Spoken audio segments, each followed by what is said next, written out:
kami papakitang picture. Aba? Mga sikat na personalidad dito. Challenge to. Challenge to. Ipaplas namin dito at ibibigay namin, bigyan nyo kami ng freestyle rapping kung ano masasabi nyo dito sa mga sikat na nasa picture na ito. Ready na kayo? Pwede.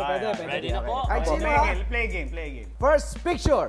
Ah! Ayan, matindi yan. Ayan, ready? Paborito yan.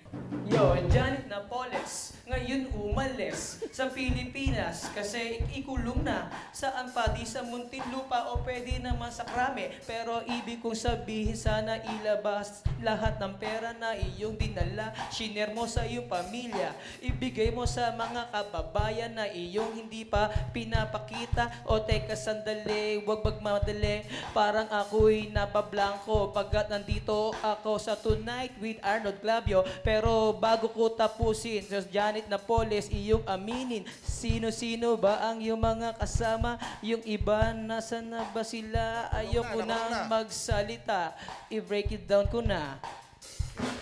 Woo! Charlie Mac! Next picture. Yung mahal pa karir nyo. Go! Ang dami yan. Okay, kilala ko si Pinisino ba siya? Ang kapatid niya sino si Cristeta Aquino. Yun ang utol niyang babae. At ang nanay niya walang iba kundi si Cory Aquino. Siya ang presidente ngayong taon na to hanggang 2016. Itong presidente ito hindi magbabago kahit magkaroon ng eleksyon. Ewan ko kung tatakbo pa sa susunod na eleksyon. Pinoy ang pangalan ng ating presidente. Yun lang ang gusto ko sa kanya na masabi. Pinoy, pangalan ng ating presidente. Yun lang ang gusto ko sa kanya na masabi. Pinoy, siya ang ating... Safe na safe ka, bro. Bring it down. Galing. Haba pa karir mo. Okay, next picture pa mga kapuso. Ito, Andrew, ikaw na to. Juan Ponce Enrile, kagagaling ko lang noong nakaraan sa Cagayan. Ako'y nag-show doon, binati ko siya, pinakilala ko siya, at pinasalamatan ko siya pagkat nagbigay din siya ng ayuda sa akin noong araw. Nung ako ay pumunta doon sa Senado at lumapit ako sa opisina nyo. At kung sakali man naaalala ninyo, ito ang panahon na kayo pasasalamatan ko. Break it down. Galing. Next picture.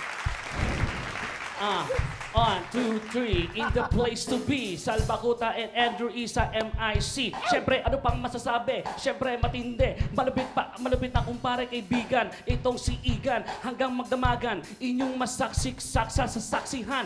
At mapapanood ninyo palagi 24 hours sa saksi. In the place to be. Arnold Clavio, matindi. Kaya bago ang lahat, Salbakuta and Andrew E. Nagpapasalamat sa inyo with Arnold Clavio. Here we go. Yay! Thank you. Ayos!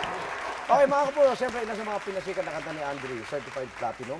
Karamihan dito, may temang pang R18, no? Yeah. Yan. Double may meaning, mga double sabi nila. meaning. Pero totoo ba, pilyo ka sa totoong buhay? Sabi ko sa kanila, ganito, 60% experience, 40% imagination. So, yun palagi ang aking palatuntunan pag gumagawa ng kanta. Kasi kung puro imagination lang, mararamdaman din ng tao na, imagination lang yung ginasabi ko. Okay. Pero pag ramdam nila na matalas, yun, Pati ba paghanap ng pangit, imagination yun? Aba at that time, di ba mga tinatanggap na na mga artista, puro mga magagandang lalaki. Tsaka hindi. Ewan ko kung alam ng tao to. Ako po ay nag-audition sa Dutch Entertainment. Nag-audition ako. Sino natataka dyan? Bakit Nag-audition nag-react ka? Nag-audition ako. Ako ay pang number 15.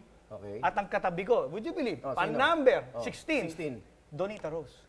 Wow. Donita Rose. So napansin ka talaga eh. Oy, si Donita tinanggap ako hindi. Nalaktawan.